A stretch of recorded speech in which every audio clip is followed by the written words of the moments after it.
Habakkuk 2 Tables Bible Study, Presentation number 40, Daniel part 11, Daniel 5. ஹாபகுக்கின் 2 கற்பலகைகளின் வேதாகம பாடத்திலே இது 40வது பிரசன்டேஷன். தானியேல் 5ஆம் அதிகாரத்தை நாம் தியானிக்க இருக்கிறோம். ஒரு ஜெபம் செய்து நாம் தொடங்குவோம். பரலோகத்தில் இருக்கிற எங்கள் நல்ல தகப்பனே, இந்த நாளை கிருபையை எங்களுக்கு கொடுத்ததுக்காக நன்றி அப்பா. இந்த வெள்ளியும் கடைசிகளுடைய சபைக்கு கொடுத்திருக்கிற இந்த சத்தியங்களை நாங்கள் தியானிக்கும்படியாக எங்களுக்கு கொடுத்த ஸ்லாக்கியத்திற்காக நன்றி அப்பா. இதை நான் பேசும் பொழுது உடைய சத்தியம் மாத்திரம் என் வாயிலிருந்து புறப்படும்படி செய்யும் பிதாவே. பரிசுத்த ஆவியானவரின் உதவியை எனக்கு கொடுத்தரலும். கேட்கிற ஒவ்வொருவருக்கும் இந்த சத்தியம் புரியும்படியாக செய்யும் பிதாவே. அவர்களுக்கும் பரிசுத்த ஆவியானவரின் உதவியை கொடுத்தரலும். இயேசுவின் வழியாக ஜெபிக்கிறேன் பிதாவே, ஆமேன்.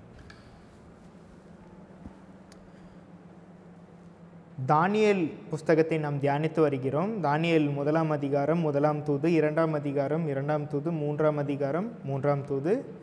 4ஆம் அதிகாரத்திலே நேபுகாத்நேச்சருக்கு ஒரு கனவு வந்தது. அந்த கனவிலே நாம் பார்த்தோம் என்றால் அது அட்வென்டிஸ்டுடைய சரித்திரத்தை குறிக்கிறது. தானியேல் முதல் 6 அதிகாரமுமே 7 டே அட்வென்டிஸ்ட் சரித்திரத்தை குறிக்கிறது. மில்லரைட் அட்வென்டிஸ்டுடைய சரித்திரத்தை குறிக்கிறது என்று நாம் பார்த்தோம். இன்றைக்கு 5ஆம் அதிகாரம். 4ஆம் அதிகாரத்திலே தேவன் சபை கொடுத்த சத்தியம் எப்படி சிதறடிக்கப்பட்டது என்பதை நாம் பார்த்தோம். 4ஆம் அதிகாரம் நேபுகாத்நேச்சருக்கு வந்த கனவும் வில்லியம் மில்லருக்கு வந்த கனவும் ஒன்று என்று நாம் படித்து கொண்டோம். ஸ்பிரிட் ஆஃப் ப்ராஃபஸியிலிருந்து படித்தோம், வேதத்திலிருந்தும் நாம் படித்தோம். இன்றைக்கு தானியேல் 5ஆம் அதிகாரத்தை நாம் பார்க்க இருக்கிறோம். தானியேல் 5ஆம் அதிகாரம் எதை குறிக்கிறது என்பதை நாம் இன்னைக்கு தியானிக்க இருக்கிறோம். இப்பொழுது நாம் என்னத்தை படித்தோம் என்பதை ஒரு சின்ன ரீகேப் பார்க்கலாம்.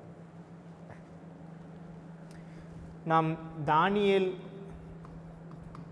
புஸ்தகத்தை தியானித்து வருகிறோம். 1ஆவது அதிகாரம் 1ஆம் தூது 1798 வந்தது.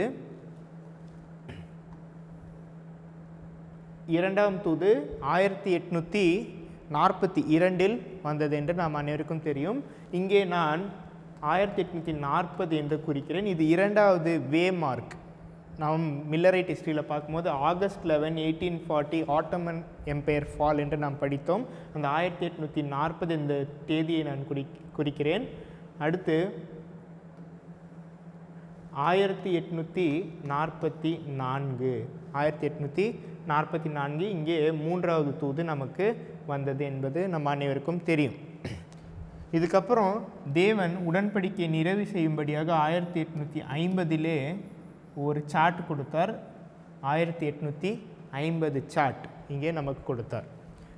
இப்பொழுது 4வது அதிகாரம் எங்கே தொடங்குகிறது, எங்கே முடிகிறது என்று நமக்கு தெரியும்.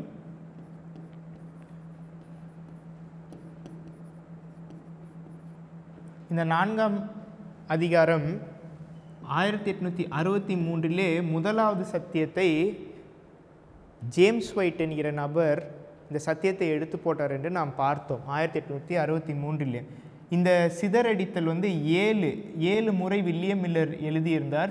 சிதறடித்தல் இந்த 7 முறை சிதறடித்தல் எங்கே முடிகிறது? 1989 இது முடிகிறது என்பதை நாம் பார்த்தோம். அப்போது 1798 அம்மையார் என்ன எழுதுகிறாங்கன்னா முடிவு காலம். அப்போது வாழ்ந்த மில்லரைட் அட்வென்டிஸ்டுக்கு டைம் ஆஃப் எண்ட், முடிவு காலம் என்று பார்த்தோம்.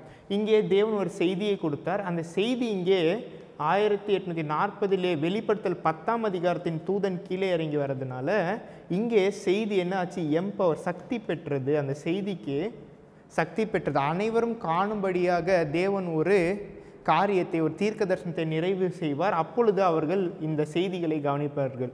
அப்போ இங்கே ஒரு செய்தி வந்தது. கடைசியாக இங்கே வரும்போது ஜட்ஜ்மெண்ட், நியாய தீர்ப்பு, 3வது குறிப்படையாளம் நியாய தீர்ப்பு. இது நியாயராசிரிப்பு சட்டத்துக்கு ஒத்திருக்கிறது. இதை தான் நாம் பார்த்தோம். இப்போ தானியேல் 5ஆம் அதிகாரத்தை நாம் தியானிக்கிறதுக்கு முன்பதாக இந்த லைனில் நம்ம என்னத்தை ஆட் பண்ணோன்னு நம்ம பார்க்க இருக்கிறோம். Education 179. The time is at hand. Today the signs of times declare that we are standing on the threshold of great and solemn events. Adventist ஆகிய நீங்களும் நானும் என்னத்தை புரிந்து கொள்ள வேண்டும் என்றால், அம்மையார் இந்த கோர்ட்டில் there are great and solemn events, சில சம்பவங்கள், மிகப்பெரிய சம்பவங்கள் இருக்கு என்று எழுதியிருக்கிறார்கள். அப்போ அந்த சம்பவங்கள் என்பது என்னத்தை குறிக்கிறது என்பதை நாம் படிக்க வேண்டும். 1863 வில்லியம் மில்லருக்கு அந்த சிதறடித்தல் தொடங்கினது 1989 முடிவடைந்தது என்பது நாம் படித்தோம். இந்த சிதறடிக்கப்படுகிற காலம் முடிந்த பிற்பாடு 1989 இந்த காரியங்கள் நடக்க இருக்கிறது, இந்த சம்பவங்கள் நடக்க இருக்கிறது என்பதை அட்வென்டிஸ்டாக நீங்களும் நானும் புரிந்து கொள்ள வேண்டும். இது அம்மையார் இன்னொரு கோட்டில் எப்படி எழுதுறாங்க பாருங்க. Selected Messages, Book 2, 109. All that God has in prophetic history specified to be fulfilled in the past has been, and all that is yet to come in order will be. தேவன் தீர்க்கதரிசன வரலாற்றிலே குறித்த ஒவ்வொரு காலமும் நடந்து முடிந்தது, அது அதன் வரிசையிலே அது நடக்க இருக்கிறது என்று அம்மையார் எழுதுகிறார்கள். Daniel, God's prophet, stand in his place. John stand in his place. In Revelation, the Lion of tribe of Judah has opened the students of prophets the book of Daniel, and thus Daniel standing in his place, he bears testimony that which the Lord revealed him in his vision, the great and solemn events which we must know as we stand on the very threshold of their fulfillment. இங்கே மறுபடியும் சில காரியங்களை குறித்து பெரிய காரியங்கள் இருக்கிறது, சம்பவங்கள் நடக்க இருக்கிறது என்று மறுபடியும் அந்த கோட்டை கொடுக்குறாங்க. In history and prophecy, the word of God protests the long continued conflict between truth and error. That conflict is yet in progress. Those things which have been will be repeated. முன்று நடந்தது மறுபடியும் நடக்கும் என்று எழுதியிருக்கிறார்கள். அப்போ இந்த காரியங்கள், இந்த சம்பவங்கள் என்னவென்று நீங்களும் நானும் புரிந்து கொள்ள வேண்டும். இந்த சம்பவம் என்னவென்றால் Prophets and Kings 1:16. Today in the spirit and power of Elias and of John the Baptist, messengers of God's appointment are calling the attention of a judgment-bound world to the solemn events soon to take place in connection with the closing hours of probation and the appearance of Christ Jesus as King of Kings and Lord of Lords. அந்த காரியங்கள், அந்த சம்பவங்கள் எதை பற்றி என்பது பார்த்தால் கிருபையின் காலத்துடைய முடிவை பற்றி என்று இங்கே அம்மையார் எழுதியிருக்காங்க. அட்வென்டிஸ்டாக நீங்களும் நானும் கடைசி காலத்தில் நமக்கு கொடுக்கப்பட்ட செய்தி என்ன செய்தினா, சில சம்பவங்கள் நடக்க இருக்கிறது. அது எப்பொழுது நடக்க இருக்கிறது என்றால் கிருபையின் காலத்துக்குரிய முடிவுக்கு கொஞ்சம் முன்னாடி நடக்க இருக்கிறது என்பதை நாம் புரிந்து கொள்ள வேண்டும். அப்போது முடிவு காலம் என்பது நம்முடைய காலகட்டத்திற்கு 1989 என்று நாம் படித்தோம். இதே தான் மில்லரைட் அட்வென்டிஸ்டுக்கும் இருந்தது. அப்போது மில்லர் என்னத்தை போதித்தார் என்றால், நியாய தீர்ப்பு தொடங்க இருக்கிறது என்று போதித்தார். அந்த காலத்திற்கும் அவர் என்னத்தை தான் போதித்தார்னா, க்ளோஸ் ஆஃப் ப்ரொபேஷன், கிருபையின் காலம் நம்மளுடைய ஜென்ரேஷனுக்கு முடிய இருக்கிறது என்பது அவர் போதித்தார். இப்போ 1,44,000 பேர் என்னத்தை போதிக்கிறாங்க என்றால், நாம் என்னத்தை போதிக்க வேண்டும் என்றால் க்ளோஸ் ஆஃப் ஜட்ஜ்மெண்ட், எப்படி கிருபையின் காலம் முடிய இருக்கிறது, இந்த நியாயத்திற்கு முடிய இருக்கிறது என்பதை நீங்களும் நானும் கண்டு கொள்ள வேண்டும். இதை நம்ம ஸ்க்ரீனில் பார்ப்போம். 1798 மில்லரைட் அட்வென்டிஸ்டுடைய காலகட்டத்தினுடைய அவங்களுக்கு இது டைம் ஆஃப் எண்ட், முடிவு காலம். இப்போ ஒவ்வொரு தீர்க்க தரிசன கோடும் ஒவ்வொரு தீர்க்க தரிசன கோட்டை விளக்குகிறது. அப்போது நம்மளுடைய காலத்திற்கு இங்கே பார்த்தீங்கன்னா, இங்கே 1989 ஸ்கேட்ரிங் முடியுது, அதாவது சிதறடிக்கப்படுதல் முடிந்து தேவன் 1,44,000 பேரை கூட்டி சேர்க்கிறார். இங்கேருந்து அந்த கூட்டி சேர்த்தல் மறுபடியும் எங்கே தான் தொடங்குது என்றால் 1989. இங்கே மறுபடியும் செய்திகள் சபைக்கு வருகிறது. இதுதான் முடிவு, நமக்கு இது முடிவு காலம். அப்போது மில்லர் என்னத்தை போதித்தார் என்றால் 1798 வந்தார். அவர் என்னத்தை போதித்தார் என்றால் 1844 நியாய தீர்ப்பு, ஜட்ஜ்மெண்ட் தொடங்க இருக்கிறது என்று போதித்தார். அதே மாதிரி நமக்கு கடைசி காலம் 1989 நமக்கு இங்கே என்ன என்றால், இங்கே கடைசியிலே சண்டேலா வர இருக்கிறது. இது சண்டேலா என்று நமக்கு தெரியும்.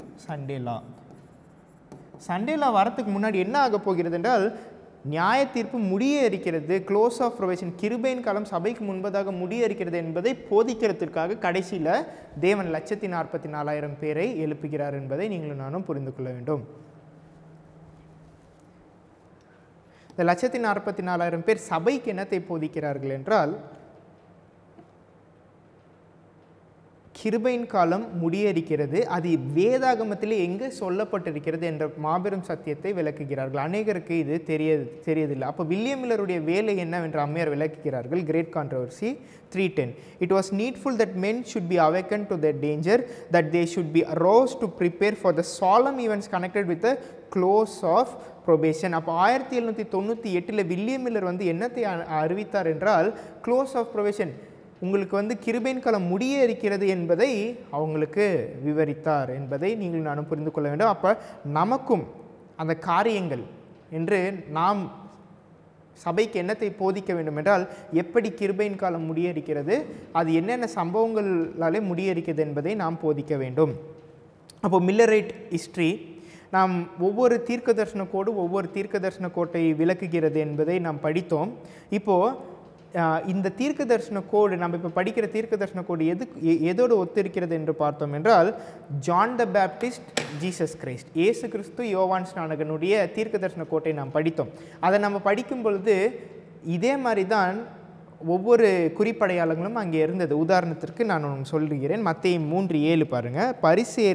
பரிசேயரிலும் சதுசேயரிலும் அநேகர் தன்னிடத்தில் ஞானஸ்தானம் பெறும்படி வருகிறதை அவன் கண்டு, விரியன் பாம்பு குட்டிகளே, வருங்கோபத்துக்கு தப்பித்து கொள்ள உங்களுக்கு வகை காட்டினவன் யார்? வருங்கோபத்துக்கு தப்பித்து கொள்ள உங்களுக்கு வகை காட்டினவன் யார் என்று இங்கே யோவான் ஸ்நானகன் சொல்கிறார்.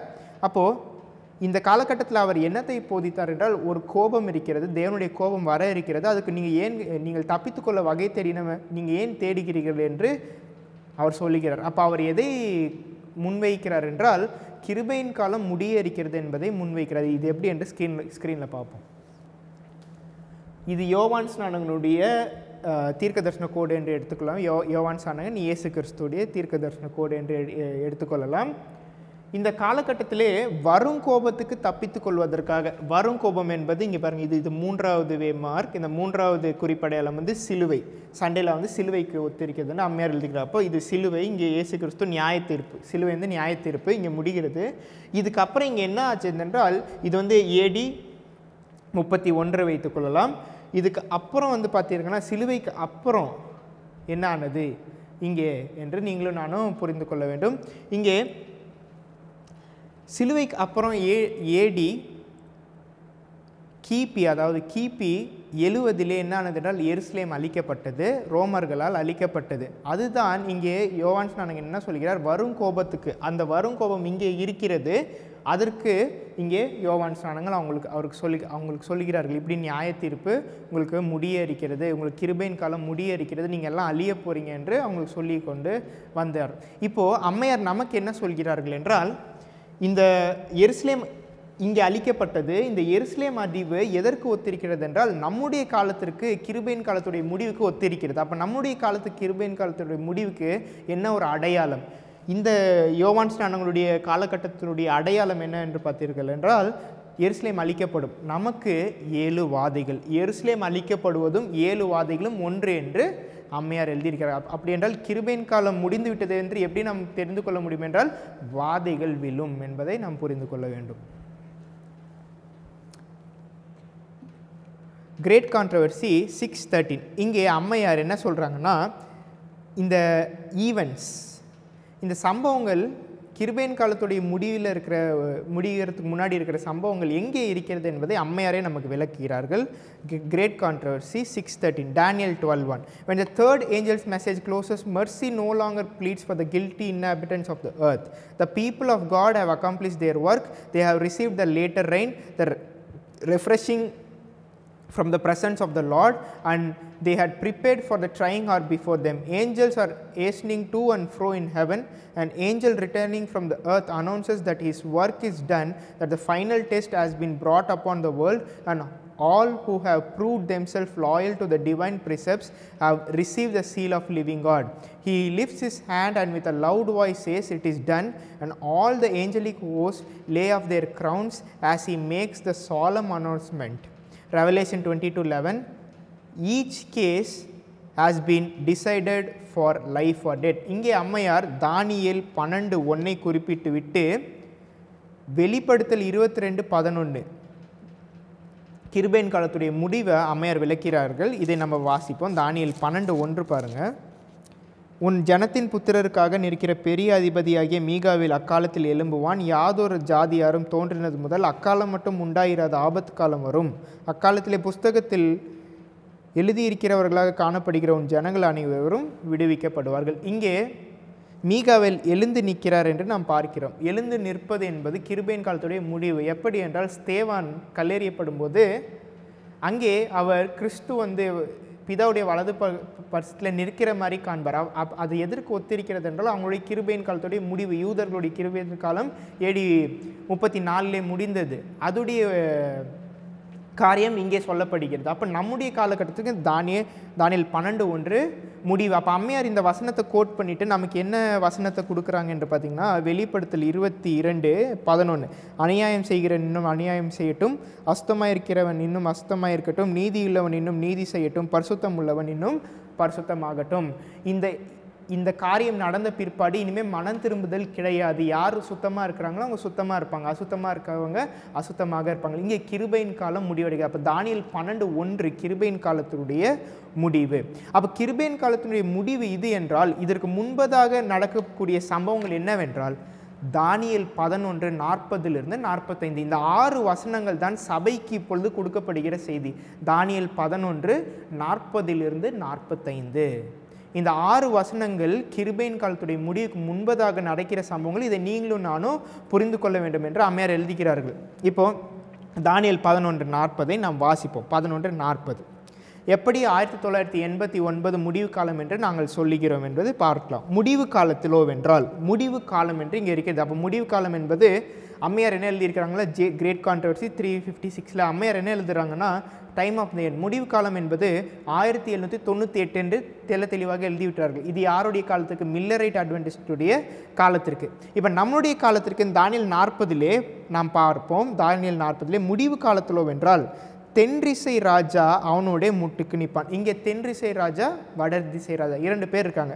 இந்த தென் திசை ராஜா இங்கே யார் என்று நாம் பார்க்கும் பொழுது, ஏத்திஸ்டிக் பிரான்ஸ், பிரெஞ்சு ரெவல்யூஷன் காலகட்டத்தை இங்கே பேசுகிறார்கள். வெளிப்படுத்தல் 11:8 நம்ம போவோம். வெளிப்படுத்தல் 11:8 அவர்களுடைய உடல்கள் மகா நகரத்தின் விசாலமான வீதியிலே கிடக்கும். அந்த நகரம் சோதோம் என்றும் எகிப்து என்றும் ஞானோதயமாய் சொல்லப்படும். அப்போ எகிப்து என்பது ஏத்தியிசம், கடவுள் இல்லை என்கிற அந்த கொள்கைக்கு ஒரு இடமாக இருக்கிறது. அப்போ மாடர்ன் இங்கே முதலாவது இந்த வசனத்தை 2 பகுதியாக பிரிக்க வேண்டும். இந்த வசனத்தில் 2 பகுதி இருக்குது. முதலாம் பகுதி முடிவு காலத்திலோ வென்றால் தென்திசை ராஜா அவனுடைய முட்டுக்கு நிற்பான். அப்போ இந்த தென்திசை ராஜா யார் என்று பார்த்தீங்கன்னா பிரெஞ்சு ரெவல்யூஷனுடைய பிரெஞ்சு புரட்சி காலகட்டத்தில் என்ன ஆனது என்றால், இது 1798 வடதிசை ராஜா வந்து பேப்பசி. போப்பை பிரெஞ்சு நாட்டை சேர்ந்தவர்கள் என்ன செய்தார்களோ அழித்து விட்டார்கள் என்று நாம் அனைவருக்கும் தெரியும். அவங்களுக்கு வந்து காயம் பட்டது, மிருகத்துக்கு ஒரு பெரிய காயம் பட்டது என்று நாம் படிப்போம். அந்த காயம் வந்து இது முதலாவது வசனம் 1798 இது முதலாவது பகுதி. இப்போ அடுத்த பகுதிக்கு நாம் வரும்பொழுது, வடதிசை ராஜாவும் ரதங்களோடும் குதிரை வீரர்களோடும் அநேகம் கப்பல்களோடும் சூறை காற்றை போல அவனுக்கு விரோதமாய் வருவான். அவன் தேசங்களுக்குள் பிரவேசித்து அவைகளை பிரவாகித்து கடந்து போனான். இப்போ வடதிசை ராஜாவை குறித்து இங்கே பேசுகிறாங்க. இப்போ வடதிசை ராஜா வேறு யாரும் இல்லை, நம்ம அனைவருக்கும் தெரியும், பேப்பசி, போப். இந்த வடதிசை ராஜா என்ன பண்ணுறாருன்னா, இங்கே சொல்லப்படுகிற காலகட்டம் 1989. நாம் இதை புரிந்து கொள்ள வேண்டும். முதலாவது பகுதி 1798 கடைசி காலத்தை குறிக்கிறது. யாருக்கு? மில்லரைட் அட்வென்டிஸ்டுக்கு. அதே வசனத்தில் நம்மளுடைய காலத்துக்குரிய கடைசி காலத்துடைய டேட்டையும் இங்கே சொல்கிறாங்க 1989. எப்படி? வடதிசை ராஜா போப் இவர் என்ன செய்கிறார் என்றால், இங்கே அநேக கப்பல்களோடும் சூறை காற்று போல வருவார், கப்பல்களோடும் குதிரை வீரர்களோடும் வருவார் என்று. இந்த கப்பலும் குதிரை வீரரும் அமெரிக்கா எக்கனாமி, இந்த பொருளாதாரத்தை இதை குறிக்கிறது. அப்போது அமெரிக்காவும் போப் மார்க்கும் சேர்ந்து என்ன செய்தார்கள்? 1989 இவர்கள் என்ன செய்தார்கள் என்றால், சோவியட் யூனியன் வந்து அப்போது ஃப்ரெஞ்சு வந்து ஏத்திசம்க்கு ஒரு இடமாக இருந்தது. அதுக்கப்புறம் எந்த நாடுன்னா சோவியட் யூனியன். இந்த சோவியட் யூனியனை Pope John Paul, Ronald Reagan இவர்கள் என்ன செய்தார்கள் என்றால், இவர்கள் 2 பேரும் சேர்த்து அதை விலை செய்தார்கள் என்று நாம் பார்க்க முடியும். இது தானியேல் 11:41 நிறைவாக காணப்படுகிறது. அப்போ இது முதலாவது சம்பவம் நடந்தது. இப்போ தானியேல் 12:1 வந்து கிருபையின் காலத்துடைய முடிவு. அப்போ தானியேல் 11:40 நடந்து விட்டது. 1989 இது நடந்து விட்டது. அப்போது முதலாவது சம்பவம் நடந்து விட்டது. இன்னும் என்னென்ன சம்பவம் இருக்குது நடக்க வேண்டும்? 41, 42, 43, 44, 45 இன்னும் 5 வசனங்கள் இருக்கிறது. அப்போ 41வது வசனம் எதை குறித்து பேசுகிறது என்றால் நியாயராசரி சட்டத்தை குறித்து பேசுகிறது. இதை தான் அம்மையார் என்ன எழுதுகிறார்கள் என்றால் பெரிய சம்பவங்கள் நடக்க இருக்கிறது. எப்பொழுது நடக்க இருக்கிறது? கிருபையின் காலத்திற்கு முடியறதுக்கு முன்பதாக. அப்போ அது எதுக்கு நமக்கு கொடுக்கப்படுகிறது? இந்த காலத்தை நாம் புரிந்து கொள்ள வேண்டும். இப்பொழுது சபை கடைசி காலத்தை தாண்டி விட்டது. இன்னும் கொஞ்ச காலத்தில் கிருபையின் காலம் முடிய போகிறது என்பதை நாம் புரிந்து கொள்ள வேண்டும். Great controversy 549, 595. The events connected with the close of probation and the work of preparation for the time of trouble are clearly presented, but multitudes have no more understanding of these important truths than if they had never been revealed. Satan watches to catch away every impression that would make them wise unto salvation, and time of trouble will find them unready. சொல்லப்படுகிற இந்த சார்ட்ஸில் இருக்கிற சத்தியங்கள் ரட்சிப்புக்குரியதா என்று அநேகர் கேட்கிறார்கள். இங்கே அம்மையார் எழுதுகிறார்கள், முடிவு காலத்திற்கு முன்பதாக வருகிற செய்தி அது அந்த ஒரு சபையில் இருக்க ஜனத்தை என்ன செய்யும் என்றால் அந்த ரட்சிப்புக்கு அறிவுள்ளவனாக அது மாற்றுகிறது. அப்போ இது ரட்சிப்புக்கு அறிவுள்ளவனாக ஒருத்தனை மாற்றுகிறது. இது ரட்சிப்புக்கு ஏதுவான செய்தி என்பதை நாம் புரிந்து கொள்ள வேண்டும். அப்போது இங்கே கடைசி காலத்திலே கிருபையின் காலத்திற்கு முன்பதாக நடக்கக்கூடிய சம்பவங்கள் தெள்ள தெளிவாக தேவன் காண்பித்திருக்கிறார் என்று அம்மையார் எழுதுகிறார்கள். அது என்னது என்றால் தானியேல் 11 கடைசி 6 வசனம் என்பதை நாம் புரிந்து கொள்ள வேண்டும். But multitudes have no understanding. அநேகருக்கு அறிவில் இதை குறித்து ஞானம் இல்லை என்று யாரை எழுதுகிறார்? செவன்த் டே அட்வென்டிஸ்ட் சபையை குறித்து அம்மையார் எழுதுகிறார்கள். Statement continues. When God sends to men warning so important that they are represented as proclaimed by the holy angels flying the midst of heaven, he requires every person endowed with reasoning power to heed the message. The fearful judgment denounced against the worship of beast and image should lead all to a diligent study of prophecies to learn what the mark of the beast is and how they are to avoid receiving it. இவ்வளோ எச்சரிப்புகளை தேவன் அனுப்பின பிற்பாடும் ஒரு மனிதன் எப்படி இருக்க வேண்டும் என்றால் தீர்க்க தரிசனத்தை தெளிவாக ஆராயக்கூடிய ஒரு மாணவனாக இருக்க வேண்டும் என்று அம்மையார் எழுதுகிறார்கள். But the masses of the people turn away their ears from the hearing the truth and are turned unto fables. இப்படி அநேகர் என்ன செய்கிறார்கள் என்றால் கட்டுக்கதைகளுக்கு சாய்ந்து போகிறார்கள், சத்தியத்தை சொல்கிறவர்களை கேட்க மாட்டேங்கிறார்கள் என்று 2 தீமோத்தி 4:3 குறிப்பிடுகிறார்கள். That time has fully come. The multitudes do not want Bible truth because it interferes with their desires of sinful world-loving heart, and Satan supplies the deception which they love. இப்பொழுது கிருபையின் காலம் முடிய இருக்கிறது என்று சொல்வது அவர்களுடைய மனதிற்கு ஏற்க முடியாத ஒரு சத்தியமாக இருக்கிறது. ஏன்னால் அவர்கள் பாவத்தில் இருக்கிறார்கள், பாவத்தில் இருக்கிற இந்த உலகத்தை நேசிக்கிறார்கள். அதனால் அவங்களுக்கு இந்த செய்திகள் கடினமாக இருக்கிறது. But God will have a people upon the earth to maintain the Bible and the Bible only as the standard of all doctrines and the basis of all reforms. The opinion of learned men, the deductions of science, the creeds, decisions of ecclesiastical councils, as numerous and discordant as are the churches which they represent. The voice of majority, not one nor all of these should be regarded as evidence for or against any point of religious faith. Before accepting any doctrine or precept, we should demand a plain that said the Lord in its support. இங்கே வேதாகமும் மட்டுமே என்று சொல்கிறார். அப்படின்ற நம்முடைய கடைசி காலத்தில் வேதாகமும் குறிக்கிறாங்க, ஸ்பிரிட் ஆஃப் ப்ராஃபஸி. இது இரண்டையும் நாம் வைத்து நாம் பார்க்க வேண்டும். ஒரு மனிதனுடைய அந்த சிந்தனைக்குள்ளாக நாம் போகக்கூடாது. இப்போ தானியேல் வெளிப்படுத்தின விசேஷத்தை நாம் ஆராய்வதற்காக எங்கே செல்கிறோம் என்றால் வேறு ஒருத்தரிடம் நாம் செல்கிறோம். அவர் என்னத்தை சொல்கிறார், அந்த போதகர் என்னத்தை சொல்கிறார் என்று நாம் பார்க்கிறோம் என்றால் நாம் தேவனுக்கு உண்மையாக இருந்து நாம் சத்தியத்தை நாம் படிக்க மாட்டேங்கிறோம். அதனால் என்ன ஆகிறது என்று இங்கே அம்மையார் எழுதுகிறார். Satan is constantly endeavoring to attract attention to man in the place of God. He leads the people to look at the bishops, the pastors, the professors of theology as the guides. இங்கே சாத்தான் என்ன செய்கிறார் என்றால் theology படித்தவர்களையும் pastors, professors இவங்களை நாம் முன்மோடியாக வைத்துக் கொள்கிறோம் தீர்க்க தரிசனத்திற்கு. Instead of searching the scriptures to learn their duty for themselves, நாம் வேதத்தை படித்து ஆராய்வதற்கு பதிலாக இதை நாம் செய்து கொண்டு வருகிறோம். Then by controlling the minds of these leaders, he can influence the multitude according to will. இப்படி முன்வதாக இருக்கிற இந்த தலைவர்களுடைய பேச்சை கேட்கும் பொழுது என்ன ஆகிறது என்றால் சுலபமாக சாத்தான் என்ன செய்து விடுகிறான் என்றால் நம்மளுடைய சிந்தையை மாற்றி கொண்டு போய் விடுகிறான் என்பதை இங்கே அம்மையார் நமக்கு சொல்கிறாங்க. அப்போது தானியேல் 11:40 நமக்கு 2 முடிவு காலங்கள் இருக்கிறது. முதலாம் பகுதி 1798 குறிக்கிறது, இரண்டாம் பகுதி 1989 குறிக்கிறது என்பதை நீங்களும் நானும் புரிந்து கொள்ள வேண்டும். இந்த காலகட்டத்தில் மில்லரைட் அட்வென்டிஸ்டுடைய காலகட்டத்தில் இன்னொன்று இருக்கிறது. என்னென்னா August 11, 1840 என்று நாம் படித்தோம், ஆட்டமன் எம்பையர் ஃபால். இப்போ நம்ம இதை ஸ்க்ரீனில் பார்ப்போம். இப்போ 1989 தான் 1798 என்பதை நாம் காண்பித்துவிட்டோம். இது அவங்களுடைய காலத்துக்கு, மில்லரைட் அட்வென்டிஸ்ட் காலத்துக்கு, இது நம்மளுடைய காலத்துக்கு. அடுத்த சம்பவம் என்ன ஆனது என்றால் August 11, 1840 ஒரு தூதன் கீழே இறங்கி வந்தார்ன்னு நம்ம பார்த்தோம். இது வெளிப்படுத்தல் 10ஆம் அதிகாரத்தின் தூதன் இவங்களுடைய காலகட்டத்திற்கு, மில்லரைட் அட்வென்டிஸ்டுடைய காலகட்டத்துக்கு. நம்மளுடைய காலகட்டத்திற்கு September 11, 2001 இங்கே என்ன ஆகிறது என்றால் 9/11 இரட்டை கோபுரங்கள் விழுகிறது. அப்போது ஒரு தூதன் கீழே இறங்கி வருகிறார். அந்த தூதன் யார் என்று நாம் பார்த்தோம் என்றால் இயேசு கிறிஸ்து என்று நாம் படித்தோம். அப்போது இங்கே ஒரு காரியம் நடக்கிறது. என்ன காரியம் என்றால் 1840 6ஆம் எக்காலம் ஊதப்பட்டது.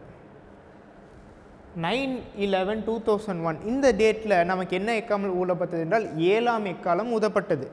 அப்போ எக்காலம் என்றால் என்னவென்றால் இஸ்லாமின் பைபிள் ப்ராஃபஸி, தீர்க்க தரிசனத்தில் இஸ்லாமியுடைய பங்கை நாம் படிக்க வேண்டும். இப்பொழுது செவன்த் டே அட்வென்டிஸ்ட் சபையிடம் கேட்டோம் என்றால் அநேகருக்கு இந்த அறிவு கிடையாது. இஸ்லாம் வேதத்திலே கிடையாது என்று அநேகர் சொல்லுகிறார்கள். ஆனால் இங்கே 1840 இந்த தூதன் கீழே இறங்கி வர செய்த காரணம் என்னவென்றால் இஸ்லாமிய மதத்தை தடை செய்தார்கள் இந்த காலகட்டத்திலே. அதே மாதிரி 2001 அமெரிக்கா அங்கே இருக்கிற அந்த தலைவர் என்ன செய்தார்னா இந்த இஸ்லாம் மதத்தை அவர் நிராகரித்தார் என்பதை நாம் பார்க்க முடியும். இதை தடை செய்தார் என்று நாம் பார்க்க முடியும். அப்போது இங்கே 2 காலகட்டத்திற்கும் இது ஒத்திருக்கிறது என்பதை நீங்களும் நானும் புரிந்து கொள்ள வேண்டும். இந்த காலகட்டத்திலே 9/11 இந்த காலகட்டத்தில் என்ன நடக்கிறது என்றால் நம்ம பார்த்தோம், ஒரு செய்தி தேவன் அனுப்புகிறார்.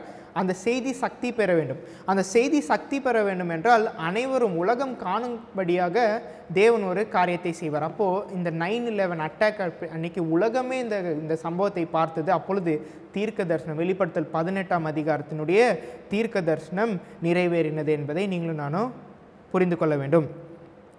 இப்பொழுது இந்த வேதாகமத்திலே ஒரே ஒரு காரியம்தான் முத்திரை போடப்பட்டிருந்தது கடைசி காலத்தில். முன்பதாக தானியல் புஸ்தகம் முத்திரை போடப்பட்டது என்பது நாம் படித்தோம். ஆனால் யூதா கோத்திரத்து பாலசிங்கம் என்ன செய்தார் என்றால் 1798 அந்த முத்திரையை உடைத்தார். அடுத்து நம்முடைய காலகட்டத்திற்கு என்ன முத்திரை போடப்பட்டிருந்தது என்றால் வெளிப்படுத்தல் 10ஆம் அதிகாரத்தில் 7 இடிகள். இந்த 7 இடிகள் எப்பொழுது அது முத்திரையிலிருந்து ஆகப்பட்டது, முத்திரை உடைக்கப்பட்டது என்பதை நாம் படிக்கலாம். வெளிப்படுத்தல் 22:10-11 பாருங்க. பின்னும் அவர் என்னை நோக்கி, இந்த புஸ்தகத்தில் உள்ள தீர்க்க தரிசன வசனங்களை முத்திரை போட வேண்டாம், காலம் சமீபமாக இருக்கிறது. என்ன காலம் சமீபமாக இருக்கிறது? கிருபையின் காலம் முடிவு ரொம்ப சமீபமாக இருக்கிறது. அதனால் நீங்கள் இதை முத்திரை போட வேண்டாம், இந்த 7 இடிகளையும் இந்த செய்திகளையும் நீங்கள் வெளிப்படுத்துங்க என்று சொல்கிறார். அப்போது யூதா கோத்திரத்து பாலசிங்கம் மில்லரைட் அட்வென்டிஸ்ட்டுக்கு முத்திரையை உடைத்தார். இப்போ நம்மளுடைய காலகட்டத்தில் யார் உடைப்பா? யார் என்றால் டர்ட் பிரஷ்மேன் என்று நாம் படித்தோம். யார் டர்ட் பிரஷ்மேன்? வில்லியம் மில்லருடைய கனவிலே நாம் பார்க்கும் பொழுது அந்த சத்தியங்கள் எல்லாம் சிதறப்பட்டு விட்டது, அழுக்காக இருக்கிறது. அப்போது ஒரு மனிதன் உள்ளே வருகிறார், ஒரு ப்ரஷ் வச்சுட்டு வர்றாரு. அந்த ப்ரஷ் வச்சு அவர் துடைக்கிறார். இந்த மனிதர் யார் என்றால் இயேசு கிறிஸ்து என்று வில்லியம் மில்லர் எழுதுகிறார். அப்போ இந்த இயேசு கிறிஸ்து அவர் என்ன செய்கிறார் என்றால் இந்த சத்தியங்களை மறுபடியுமாக சபைக்கு கொடுக்கிறார் என்பதை நீங்களும் நானும் பார்க்க முடிகிறது. அப்போது இதை நம்ம ஸ்க்ரீனில் பார்ப்போம். இங்கே 1798 இவர்களுக்கு அறிவு பெருக்கம் வந்தது. இங்கே யூதா கோத்திரத்து பாலசிங்கம் முத்திரையை உடைத்தார். ஆனால் அந்த 1840 தூதன் கீழே கையில் திறக்கப்பட்ட புஸ்தகம் இருக்கிறது. அதே மாதிரி 1989 ஒருத்தர் வருகிறார். யார் வருகிறார்? டர்ட் பிரஷ்மேன், இந்த சுத்தம் செய்கிறவர் வருகிறார். ஏன் இங்கே வருகிறார்? இங்கே பாருங்கள், 1989 இந்த காலம் முடிகிறது, மறுபடியுமாக இந்த காலம் தொடங்குகிறது 1989. அப்போ இங்கே இயேசு கிறிஸ்து வருகிறார், இங்கே சுத்தம் செய்ய ஆரம்பிக்கிறார். ஆனால் எப்பொழுது என்றால் பரலோகத்திலேருந்து ஒருத்தர் வந்தால் தான் அது உலகத்திற்கு தெரிய வரும். அப்போது 9/11 வெளிப்படுத்தல் 18ஆம் அதிகாரத்தின் தூதன் கீழே இறங்கி வருகிறார். இங்கே என்ன ஆகிறது என்றால் மெசேஜ், இந்த 2ஆம் குறிப்படையாளம் என்னவென்றால் பிரிங்கிங் பேக் த ஃபவுண்டேஷன். இந்த காலகட்டத்தில் இரண்டாம் குறிப்படையாளத்தில் என்ன ஆகும் என்றால் இழந்து போன சத்தியத்தை மறுபடியுமாக நாம் பெற்றுக்கொள்வோம் என்பதை நாம் பார்க்க முடிகிறது. இப்போ ஏசாயா 58 நாம் பார்க்கும் பொழுது கடைசி காலத்தில் வாழ்கிறவருடைய ஜனங்களுடைய வேலை என்னவென்றால் அஸ்திபாரங்களை திரும்ப கட்டுவார்கள். அப்போ நம்ம இழந்து போன அஸ்திபாரம், இங்கே இழந்து போயிட்டோம் அஸ்திபாரம், இந்த அஸ்திபாரத்தை திரும்பவும் இங்கே கட்டுகிறோம் என்பதை நாம் புரிந்து கொள்ள வேண்டும். அந்த அஸ்திபாரம் எப்படி வேதாகமத்தில் இருக்கிறது என்று நாம் பார்ப்போம். எரேமியா 6:16 வழிகளிலே நின்று பூர்வ பாதைகள் எவையென்று கேட்டு விசாரித்து நல்ல வழி எங்கே என்று பார்த்து அதில் நடவுங்கள், அப்பொழுது உங்கள் ஆத்மாவுக்கு இளைப்பாறுதல் கிடைக்கும் என்று கர்த்தர் சொல்லுகிறார். அவர்களோ நாங்கள் அதிலே நடக்க மாட்டோம் என்கிறார்கள். நான் உங்கள் மேல் காவலாளரையும் வைத்து எக்கால சத்தத்திற்கு செவி கொடுங்கள். இங்கே பாருங்கள், நீங்கள் பூர்வ பாதைகளை கேளுங்கள். பூர்வ பாதையை நம்ம கவனிக்கணுமா? அப்படி கவனித்தால் நமக்கு என்ன தெரிய வரும்? எக்கால சத்தம், ட்ரம்பெட்ஸ், எக்கால சத்தம். இப்போ என் பின்னாடி பார்க்குற இந்த சார்ட்ஸில் தான் அந்த அந்த கடைசி 3 எக்காலமும் இஸ்லாம் என்று இருக்கிறது. நம்முடைய அட்வென்டிஸ்ட் பயனர் வைத்து போயிருக்கிறாங்க. ஆனால் இப்போ செவன்த் டே அட்வென்டிஸ்ட் சபை, நம்முடைய சபை என்ன சொல்கிறது என்றால் இஸ்லாம் கிடையாது, அந்த கடைசி 3 எக்காலமும் இஸ்லாம் கிடையாது என்று நாம் போதித்திருக்கிறோம். அப்போ இஸ்லாம் வேதத்தில் இருக்கிறது என்பதை எனக்கு பார்க்கும்படியாக என்னை செய்யக்கூடியது எது என்றால் பூர்வ பாதைகள். இந்த பூர்வ பாதைகள் தான் இந்த 2 சார்ட்ஸ். இந்த 2 சார்ட்ஸ் தான் பூர்வ பாதைகளை நினைத்து என்னிடம் திரும்புகள் என்று தேவன் சொல்லுகிறார். Testimonies volume 8 296 297. The enemy is seeking to divert the minds of our brethren and sisters from the work of preparing a people to stand in these last days. His sophistries are designed to lead minds away from the perils and duties of the hour. They estimate as nothing the light that Christ came from heaven to give John for his people. They teach that the scenes just before us are not of sufficient importance to receive special attention. They make no effect the truth of heavenly origin and rob the people of God their past experience, giving them instead of false saints. Thus said the Lord, standing in the ways, see, and asked for the old paths, where is the good, and walk therein. Let none seek to tear away the foundation of our faith, the foundation that are laid at the beginning of our work by prayerful study and word of God and by revelation. Upon this foundation we have been building for last 50 years. Men may support that they have found a new way and that they can lay a stronger foundation than that which has been laid, but this is a great deception. Other foundation can no man lay than that which has been laid. In the past many have undertaken the building of a new faith, the establishment of new principles, but how long did their building stand? It soon fell, for it was not founded upon rock. இங்கே அம்மையார் இந்த அஸ்திபாரங்களை குறித்து பேசும் பொழுது 50 வருடங்களாக நாங்கள் சேகரித்த சத்தியம் என்று எழுதியிருக்கிறார்கள். இந்த சத்தியங்கள், இந்த சார்ட்ஸில் இருக்க சத்தியங்கள் யாருமே முன்பதாக நமக்கு கிடைத்த சத்தியங்களை உதறி போட்டு நீங்கள் போங்க என்று யாருமே சொல்ல. அம்மையார் அதை தான் எழுதுகிறாங்க. முன்பதாக நமக்கு அஸ்திபாரமாக கொடுக்கப்பட்ட சத்தியங்கள், தீர்க்க தரிசன சத்தியங்களை நீங்கள் உதறி விடாதீர்கள். அநேகருக்கு என்ன எண்ணம் வரும் என்றால், காலம் செல்ல செல்ல புதிதாக சத்தியங்களை நாங்கள் படித்து கொண்டோம், அதனால் பழைய சத்தியம் அது பொய்யாக இருந்தது என்று அநேகர் சொல்கிறார். பயனீர்ஸுடைய அண்டர்ஸ்டாண்டிங் தவறாக இருக்குது என்று சொல்கிறார்கள். ஆனால் அது கிடையாது என்று அம்மையார் இங்கே எழுதுகிறார்கள். அப்போது இந்த காலகட்டத்திலே நாம் பார்க்கும் பொழுது அநேகர் இந்த அஸ்திபாரத்திற்கு திரும்புவார்கள் என்று நாம் பார்த்தோம். அநேகர் அஸ்திபாரத்திற்கு திரும்புவார்கள். 2ஆம் குறிப்படையாளத்தில் அஸ்திபாரத்துக்கு திரும்புவார்கள்.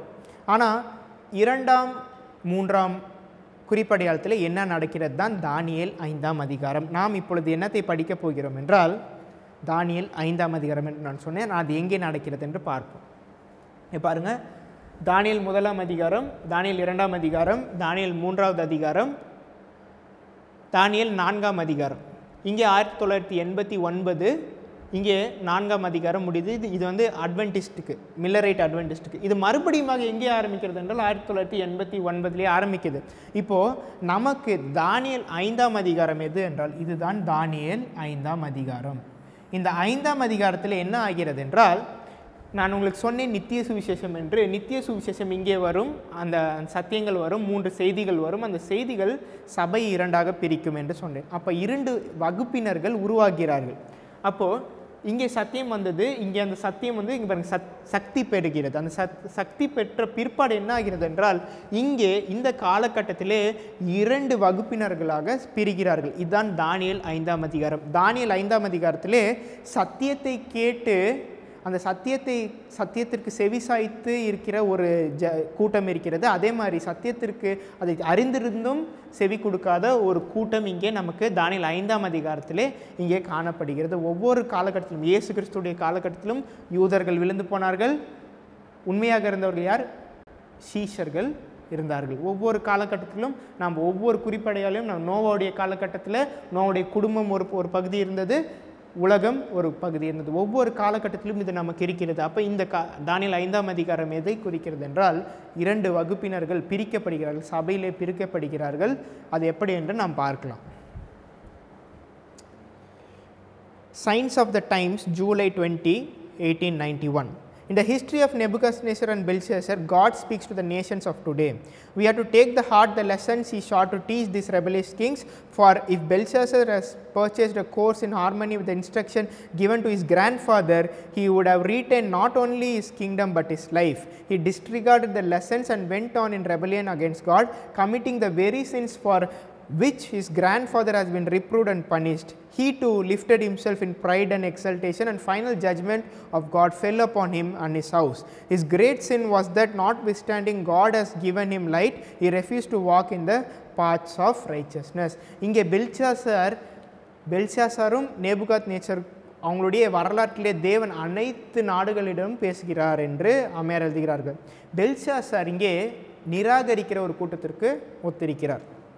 அவர் என்னத்தை நிராகரித்தார் என்றால், பாதைகள், நீதியின் பாதையை நிராகரிக்கிறார். அப்படி என்றால் பூர்வ பாதையை அவர் நிராகரிக்கிறார். என்னது பூர்வ பாதை என்றால், நேபுகாத்நேச்சருக்கு வருகிற அந்த சிதறடிக்கப்படுதல். 7 காலங்கள் அவரை தேவன் சிதறடித்தார். இது அவர் தெரிந்திருந்தும் அவர் என்ன செய்தார் என்றால், அவர் அதற்கு செவி கொடுக்கவில்லை என்பதை நாம் புரிந்து கொள்ள வேண்டும். எப்படி என்றால், பெல்ஷாசாருக்கு தானியேல் 5ஆம் அதிகாரத்தில் நம்ம அனைவருக்கும் தெரியும், மெனே மெனே தெர்கேல் உபார்சின். இந்த மெனே மெனே தெர்கேல் உபார்சின் என்பதற்கு 2520 என்கிற தீர்க்க தரிசனம். இதுதான் நேபுகாத்நேச்சருக்கு நடந்தது. 2520 நாட்கள் அவரை தேவன் என்ன செய்தார் என்றால் சிதறடித்தார். இந்த சத்தியத்தை அவர் என்ன செய்தார் என்றால் அங்கிருந்து பார்த்தாராம்.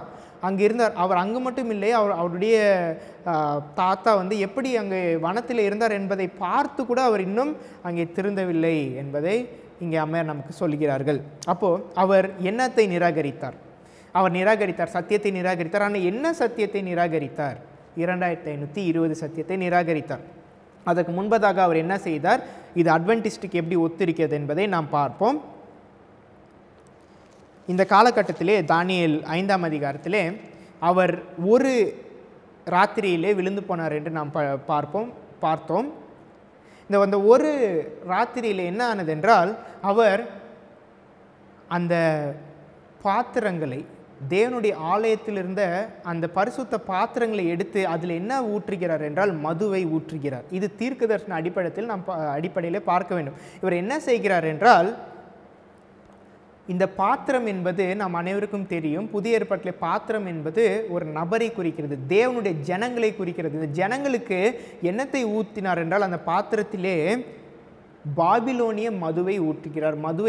ஆனால் அவர் பாபிலோனிய ராஜா. பாபிலோனிய மது, பொய்யான சத்தியங்களை சபைக்குள்ளாக அவர் குடிக்கிறார் என்பதை நாம் பார்க்க முடியாது. இதுதான் தீர்க்கதரிசன அடிப்படையில் நாம் பார்க்க வேண்டும். அப்போது ஒரு கையிருப்பு வந்து அவருக்கு மெனே மெனே தெர்கே உபார்சின் என்று அங்கே எழுதுகிறது. அப்போது இந்த காலகட்டத்தில் 2 வகுப்பினர்கள் இருக்கிறார்கள். ஒருவர் அந்த பாபிலோன மதுவை குடிக்கிறார், இன்னொரு வகுப்பினர்கள் இருக்கிறார்கள். அவர்கள் என்னத்தை பெற்றுக்கொள்கிறார்கள் என்றால் பின்மாரியை பெற்றுக்கொள்கிறார்கள். இது நம்ம ஸ்க்ரீனில் பார்ப்போம். இங்கே தானியேல் 5ஆம் அதிகாரம் இங்கே ஆரம்பிக்கிறது என்பதை நாம் பார்த்தோம். இங்கே 2 வகுப்பினர்கள் இருக்கிறார்கள். ஆனால் இங்கே 9:11 வெளிப்படுத்தல் 18ஆம் அதிகாரம் என்று நமக்கு தெரியும். வெளிப்படுத்தல் 18ஆம் அதிகாரத்திலே பின்மாரியின் முதலாவது கட்டம் பொழிந்தருளப்பட்ட தேதி அது 9/11/2001. இப்பொழுது தேவன் ஸ்பிரிங்க்லிங் தெளித்து கொண்டிருக்கிறார் என்பதை நாம் படித்தோம்.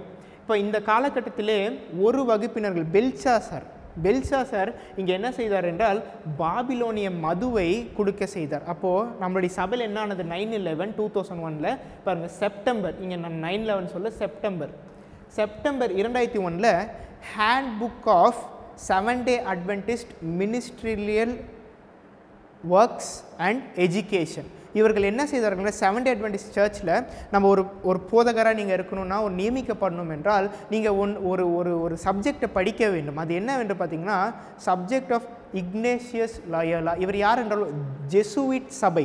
ஜெசுவிட் சபையுடைய கொள்கையை கொண்டு வந்து சபையிலே புகுத்தி அதை படித்தால்தான் உங்களுக்கு நாங்கள் டிகிரி தருவோம் என்று செப்டம்பர் 2001 வந்தது. எப்பொழுது ஒரு தூதன் கீழே இறங்கி வருகிறாரோ அப்பொழுது உலகம் காண்படி. அப்போ ஒரு இந்த காலகட்டத்தில் ஒரு குரூப் அவர்கள் என்ன செய்கிறார்கள் என்றால் பின்மாறின அனுபவத்தை பெறுகிறார்கள், ஸ்ப்ரிங்க்லிங்கை பெறுகிறார்கள்.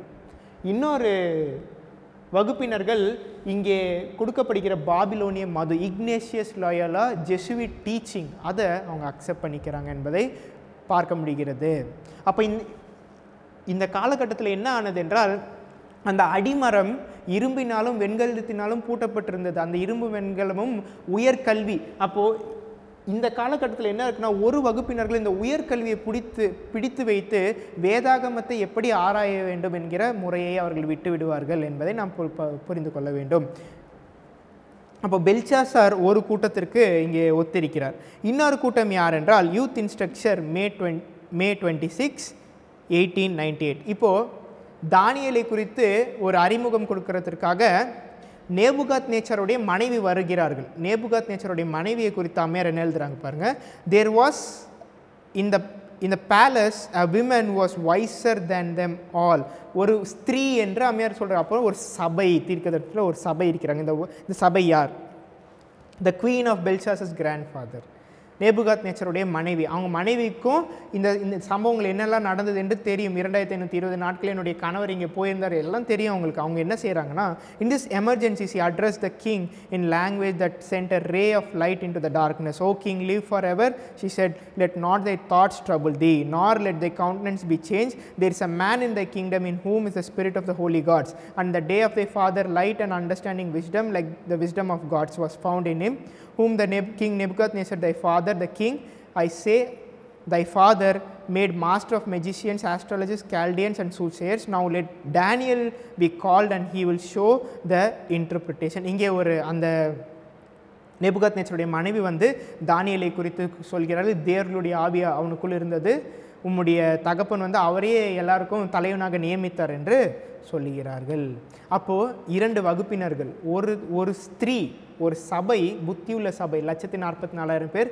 இன்னொருத்தர் சபையில் தான் இருக்கிறாங்க, ஆனால் அவங்க பாபிலோனிய மதுவை குடித்து கொண்டு இருக்கிறார்கள் என்பதை நாம் புரிந்து கொள்ள வேண்டும். பாபிலோனிய மது என்பது கிறிஸ்மஸ், நியூ இயர் எல்லாமே பாபிலோனிய மதுதான்.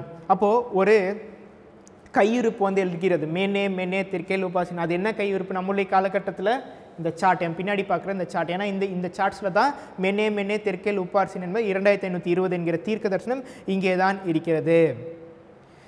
அதனால் இந்த ப்ரூஃப் டெக்ஸ்ட் மெத்தட் என்று நான் சொன்னேன், வேதாகமத்தை ஆராயும் முறை, இதை புரிந்து கொள்ள முடியாததுனால இந்த இரும்பு வெண்கலத்தினால, உயர்கல்வியினால் நம்மளுடைய சபை கட்டப்பட்டு இருக்கிறது. அதனால் இந்த சத்தியங்களை நாம் புரிந்து கொள்ள முடியவில்லை.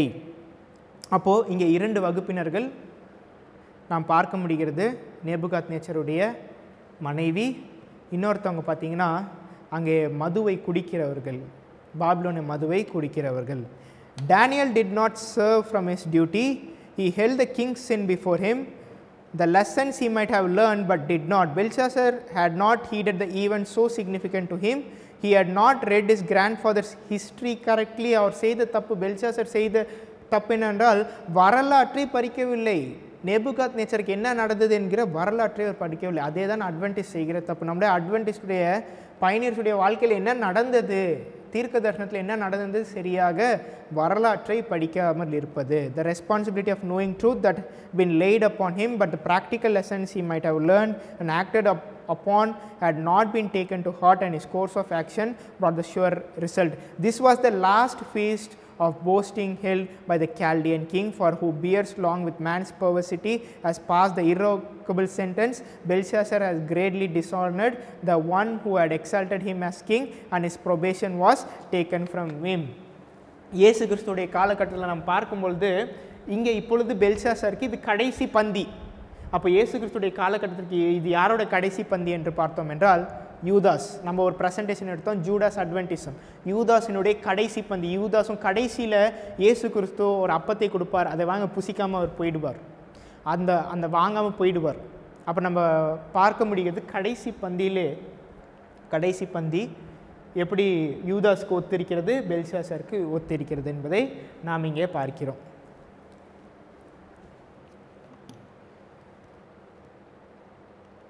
பைபிள் எக்கோ இதற்கு முன்பதாக இந்த ஸ்டேட்மெண்ட்டுடைய முடிவில் is probation was taken from him என்று நாம் வாசித்தோம். அப்போது அந்த காலகட்டத்தினுடைய முன்பதாக என்ன நடக்க இருக்கிறது? பெல்ஷாசருக்கு கிருபையின் காலம் முடிய இருக்கிறது. அந்த ராத்திரியே அவர் கொல்லப்பட போகிறார்.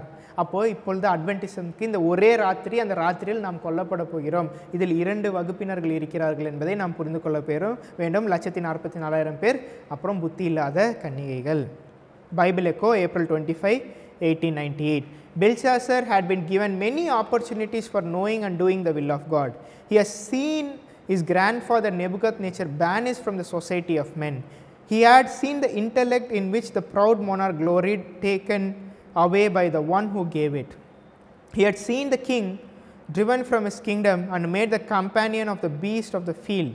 But Belshazzar's love of amusement and self-glorification effaced the lessons he should never have forgotten, and he committed sins similar to those that brought signal judgment on Nebuchadnezzar.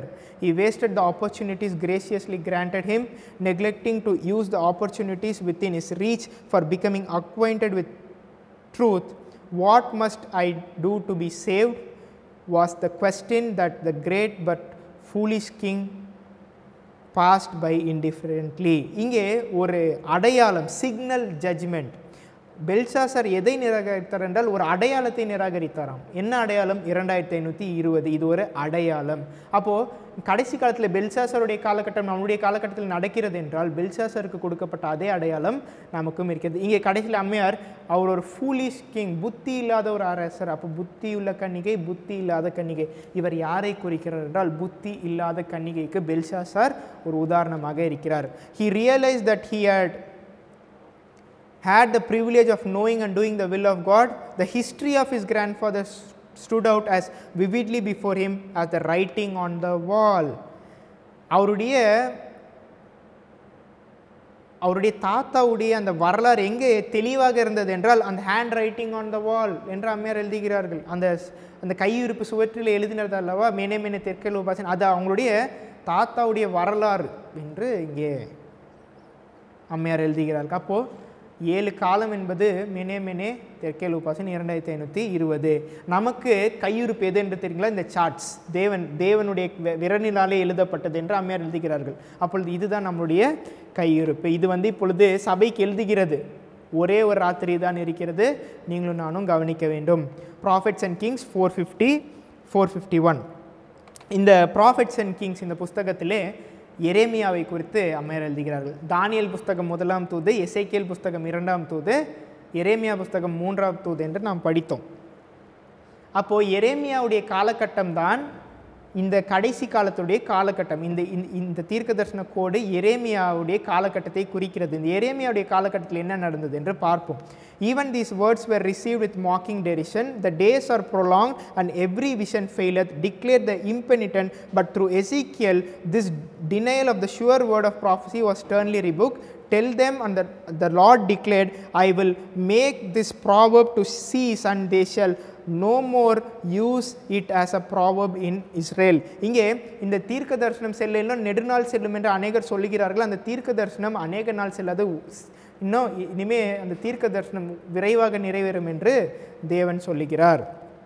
The days are at hand and the effect of every vision. For there shall be no more any vain vision nor flattering divination with the house of Israel. For I am the Lord, I will speak the word that I shall speak come to pass. It shall be no more prolonged, for in your days, O rebellious house, will I say the word and will perform it, said the Lord. Again, testifies Ezekiel. இங்கே அம்மையார் எசேக்கியேல் என்று பயன்படுத்துகிறார்கள். இந்த prophets and கிங்ஸில் நீங்கள் படிக்கும்போது அம்மையார் எரேமியா எசேக்கியேலை குறித்து எழுதுகிறார்கள், தானியேல். இந்த கோட்டில் நம்ம பார்க்கும்போது இந்த 3 பேரும் முதலாம் தூது, இரண்டாம் தூது, மூன்றாம் தூதுக்கு ஒத்திருக்கிறார்கள். ஆனால் நாம் புரிந்து கொள்ள வேண்டும், மூன்றாவது தூதிலே முதல் 3 தூதும் அதை அடங்கியிருக்கிறது. அப்போ எரேமியாவுடைய புஸ்தகம் முதல் 3 தூதையும் அடக்கின ஒரு புஸ்தகமாக இருக்கிறது. Statement continues. Again testify Ezekiel, the word of the Lord came unto me, saying, Son of man, behold, they of the house of Israel say, the vision that he seeth it for many days to come, and he prophesied of the times that are far off. Therefore say unto them, Thus saith the Lord of God, there shall be none of my words be prolonged anymore, but the word which I have spoken shall be done, saith the Lord God. இங்கே இதை code பண்ணிட்டு அம்மையார் எசேக்கியேலை code பண்ணிட்டு என்னத்தை code பண்ணுறாங்கன்னு பாருங்க.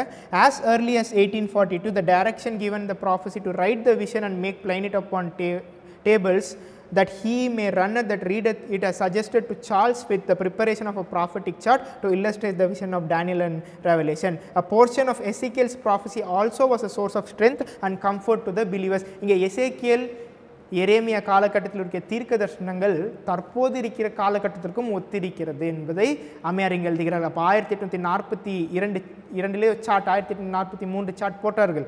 இது ஆபகுக்கிலே இருக்கிறது. இது இந்த கடைசி காலத்திலே ஒத்திருக்கிறது என்று அம்மையார் இணைக்கிறார்கள். எப்படி இணைக்கிறது? லைன் அப்பான் லைன், ஒவ்வொரு காலகட்டத்தை அம்மையார் இணைக்கிறார்கள் என்பதை நாம் புரிந்து கொள்ள வேண்டும். இங்கே ப்ராஃபட்ஸ் அண்ட் கிங் 450 இந்த காலகட்டத்திலே கடைசி ராஜாவாக யூதாக்கு சிதேக்கியா இருந்தார் என்று நமக்கு தெரியும். இந்த சிதேக்கியா என்ன செய்கிறாருன்னு பாருங்க.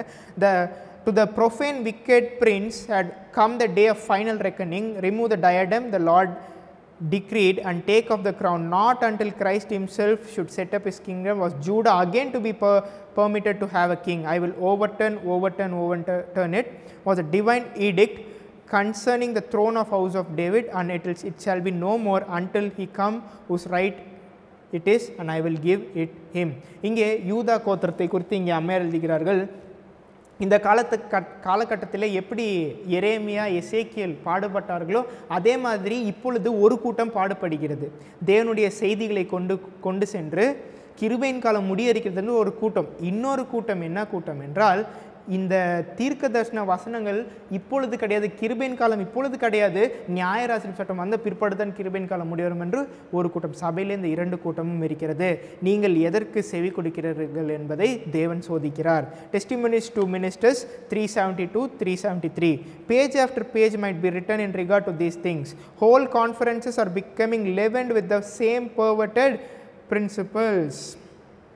இங்கே சபை எப்படி தவறான ஒரு கொள்கையினாலே போய்கொண்டிருக்கிறது என்று அம்மையார் எழுதுகிறார்கள். என்னது தவறான கொள்கை? ஹையர் எஜுகேஷன், அக்கிரமத்தின் ரகசியம். இந்த உயர் கல்வியை வைத்துக்கொண்டு நாம் வேதாகமத்தை சரியாக ஆராய்வதில்லை என்று அம்மையார் எழுதுகிறார்கள். இந்த காலகட்டத்தில் என்ன ஆகும்? For the rich men thereof are full of violence, and the inhabitants thereof have spoken lies, and their tongue is deceitful in their mouth. The Lord will work to purify his church. இந்த காலகட்டத்திலே தான் என்ன ஆகும் என்றால், இப்படி சபை இருக்கும் பொழுது, இருளில் இருக்கும் பொழுது தேவன் சபையை சுத்தம் செய்வார். எப்படி? I'll tell you the truth, the Lord is about to overturn these institutions called by his name. Just how soon this refining process will begin, I cannot say, but it will be not long deferred. He whose fan in his hand will cleanse his temple from all moral defilement. யாருடைய கையில் தூற்றுக்கூடை இருக்குமோ அவர் இதை செய்வார். அப்போ நம்முடைய காலகட்டத்திற்கு யாருடைய கையில் தூற்றுக்கூடை இருக்கிறது? யார் களத்தை நன்றாக பிரிப்பார் என்றால் டர்ட் பிரஷ் மேன். இந்த காலகட்டத்திலே 1989 சிதறடிக்கிறப்பட காலம் முடிந்து விட்டது. இப்போ தேவன் ஒரு கூட்டத்தை சேர்த்து கொண்டிருக்கிறார். தேவன் கூட்டத்தை சேர்க்க வேண்டும் என்றால் சத்தியத்தை அவர் சேர்க்க வேண்டும். அப்பொழுது 1989 தூதன் இறங்கி வந்தார். அதுக்கப்புறம் 2001 தேவன் மறுபடியும் இந்த அஸ்திபார சத்தியங்களே நமக்கு கொடுத்து கொண்டிருக்கிறார் என்பதை நாம் புரிந்து கொள்ள வேண்டும். Prophets and Kings 4:28. In his testimonies to the church, Jeremiah constantly referred to the teachings of the book of the law that had been so greatly honored and exalted during Josiah's reign. He emphasized a new importance of maintaining a covenant relationship with the all-merciful and compassionate being who upon the heights of Sinai had spoken the precepts of the Decalogue. Jeremiah's words of warning and entreaty reached every part of the kingdom, and all had opportunity to know the will of God concerning the nation. இங்கே testimonies to the church, Jeremiah's testimonies to the church. எரேமியா சபைக்கு testimony சாட்சியாக கொடுக்கிறார். அப்போ நமக்கு சாட்சியாக Elon white அம்மையாருடைய writings, அந்த காலகட்டத்தில் கொடுக்கப்பட்ட தீர்க்கதரிசியுடைய சொற்களை அவர்கள் கேட்கவில்லை. கிருபையின் காலத்தை முடிவு பெற்றது. அவர்கள் சிறைகளாக கொண்டு போகப்பட்டார், சிறை கைதிகளாக கொண்டு போகப்பட்டார்கள். நமக்கும் என்ன எழுதியிருக்கிறார் என்று பாருங்கள். Selected Messages, Volume 2, 78. The very last deception of Satan will be to make none affect the testimony of Spirit of God. Where there is no vision, the people perish. எங்கே தீர்க்க தரிசனம் இல்லையோ அங்கே ஜனங்கள் சீர்கெட்டு போவார்கள். இது யாருக்கு என்றால் செவன்த் டே அட்வென்டிஸ்ட் சபைக்கு. எங்கே தீர்க்க தரிசன ஆவி இல்லையோ, எலன் ஒயிட் ரைட்டிங்ஸ் இல்லையோ, அங்கே சாத்தான் கடைசி வஞ்சகம், சாத்தானுடைய மிகப்பெரிய கடைசி வஞ்சகம் எது என்றால் the spirit of prophecy படிக்க விடாமல் செய்கிறது. Satan will work ingeniously in different ways and through different agencies to unsettle the confidence of God's remnant people in the true testimony. He will bring in spurious visions to mislead and will mingle the false with the true, and so adjust people that they have regarded everything that bears the name of visions as a species of fanaticism, but honest souls by contrasting false and truth will be enabled to distinguish between them. இப்படி சாத்தான் உள்ளே கொண்டு வந்தாலும் ஒரு கூட்டம் தேவனுக்கு உண்மையாக இருக்கும். அவங்களுக்கு தான் 1,44,000 பேர். இங்கே தீர்க்க தரிசனம் இல்லாத இடத்தில் ஜனங்கள் சீர்கொட்டு போவார்கள் என்றால் இந்த கிருபையின் காலம் முடிவடைய போகிறது. இதுதான் நம்முடைய காலகட்டத்தில் கொடுக்கப்பட்டிருக்க தீர்க்க தரிசனம். இது இல்லாத இடத்தில் ஜனங்கள் சீர்கட்டு போவார்கள். ஏனென்றால் அவங்களுக்கு கிருபையின் காலம் முடியனா நாட்கள் செல்லும் என்று நினைத்து கொண்டு தங்களுடைய பாவத்தில் என்ன இருக்கிறார்கள் என்று அம்மையார் எழுதுகிறார்கள். இது ப்ரூஃப் டெக்ஸ்டிங் வேதாகமத்தில் எப்படி இருக்கிறது என்று பாருங்கள். எரேமியா 52க்கு நம்ம போகலாம். எரேமியா 52 2 4-5 நான் வாசிக்கிறேன். அவன் ராஜ்யபாரம் பண்ணும் 9ஆம் வருஷம் 10ஆம் மாதம் 10ஆம் தேதியில். இது யார் என்றால் சிதேக்கியா. சிதேக்கியா ராஜா எப்பொழுது இது பண்ணுகிறார் என்றால் இங்கே ஆட்சி செய்கிறார் என்றால் 9வது வருஷம். அவருடைய 9வது வருஷத்திலே என்ன ஆனது என்று பார்ப்போம். பாபிலோனியன் ராஜாவாகிய நேபுகாத்நேச்சாரும் அவனுடைய எல்லா இராணுவமும் எருசலேமுக்கு வந்து அதற்கு எதிராக பாளையம் இறங்கி சுற்றிலும் அதற்கு எதிராக கொத்தளங்களை கட்டினார்கள். இது எதற்கு ஒத்திருக்கிறது? நியாயராசிப்பு கிருபையின் காலத்துடைய முடிவுக்கு ஒத்திருக்கிறது. இது எப்பொழுது நடக்கிறது? அப்படியே சிதேக்கியா ராஜாவின் 11ஆம் வருஷம் மட்டும் நகரம் முற்றுகை போட இருந்தது. இந்த காலகட்டத்திலே கிருபையின் காலம் முடிய இருக்கிறது. அதுக்கு ஒரு அடையாளம் வேண்டும். இங்கே அந்த கிருபையின் காலம் முடிய இருக்க அடையாளம் வந்து அது கொத்தளங்களாக கட்டப்படும். எதில்?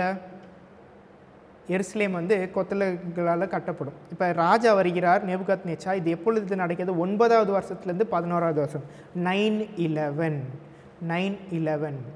இது எப்படி? இதுதான் ப்ரூஃப் டெக்ஸ்டிங். வேதாகமத்தில் தேவன் எண்கள் மூலமாக பேசுகிறார். இப்போது 9வது வருஷத்துலேருந்து 11வது வருஷம் 3 வருஷம் என்ன ஆனது? கொத்தளங்கள் கட்டினங்கள் கிருபையின் காலம் முடிய போகிறது.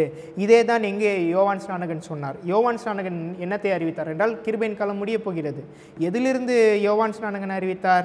தானியேல் 9வது அதிகாரத்திலே உங்களுக்கு காலம் சமீபமாக இருக்கிறது, கிருபையின் காலம் முடிய போகிறது, மேசியா வரப்போகிறது. தானியேல் 9வது அதிகாரம். வில்லியம் மில்லர் தானியேல் 8ஆம் அதிகாரத்தில் நியாய தீர்ப்பு தொடங்க இருக்கிறது என்று தானியேல் 8ஆம் அதிகாரத்தில் சொன்னார். ஆனால் தானியேல் 9வது அதிகாரத்திலிருந்து தான் விளக்கம் கொடுத்தார். தானியேல் 8:14 2300 ராப்பங்களை எடுத்தார். ஆனால் 9ல் தான் அவர் அதனுடைய அர்த்தத்தை எடுத்து விளக்கினார். அப்போது வில்லியம் மில்லருக்கு என்ன செய்தி? தானியேல் 9வது அதிகாரம். நமக்கு செவன்த் டே அட்வென்டிஸ்ட் திருச்சபைக்கு தானியேல் 11ஆம் அதிகாரம் கடைசி வசனம். அப்போது வில்லியம் மில்லருக்கு தானியேல் 9, நமக்கு தானியேல் 11 9/11. எப்படி அங்கே 9/11 இருக்கோ நமக்கும் 9/11. இந்த காலங்கள் எதுக்கு? ஒரு அடையாளமாக கொடுக்கப்பட்டிருக்கிறது. எதற்கு? கிருபையின் காலம் முடிய போகிறது. 18ஆம் அதிகாரத்தின் தூதன் கீழே இறங்கி வந்தது கிருபையின் காலம் முடிய போகிறதுக்கு ஒரு அத்தாட்சியாக நமக்கு இருக்கிறது. இதை புரிந்து கொள்ளாதவர்கள் பெல்ஷாசரை போல 5ஆம் அதிகாரத்தில் ஒரே இரவிலே அவர்கள் மாண்டு போவார்கள். அந்த ஒரே இரவு நியாயராசிரிப்பு சட்டம் வரும்போது அவங்களுக்கு தெரியாத மாதிரி இதெல்லாம் அறிந்திருந்தும் அவர்கள் விழுந்து போவார்கள். ஜெபம் செய்வோம். பரலோகத்தில் இருக்கிற எங்கள் தகப்பனே, இந்த சத்தியங்களை தியானிக்கிறதுக்காக எங்களுக்கு கொடுத்த இந்த நேரத்துக்காக நன்றி அப்பா. இதோ கிருபையின் காலம் விரைவாக முடிய இருக்கிறது. அதுக்காக எங்களுடைய சபைக்கு சத்தியங்கள் கொடுத்திருக்கிறீர். இதை நாங்கள் ஆராய்ந்து இதை புரிந்து கொண்டு நிலைத்து நிற்க எங்களுக்கு கிருபை தாரும் பிதாவே. இயேசுவின் வழியாக ஜெபிக்கிறேன் பிதாவே. ஆமேன்.